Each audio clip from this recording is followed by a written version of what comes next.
Perhaps I wish to comment on the so-called vote buying. Please note that the party list coalition never considered that in the equation. Sabi nga ng presidente namin, we feel insulted by that particular innuendos or comments or allegations. At any rate, dun sa binabanggit kanina, lilinawin na natin yung mga criteria na pinag-uusapan natin.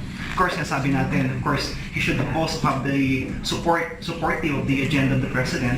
Sasabi natin that he would consider or have foremost yung representation that is due the party list coalition and its members.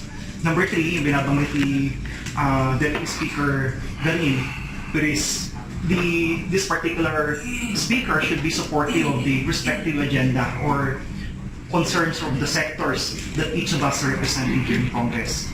And of course, the rest I suppose would be more on the leadership qualities of that particular speakerable.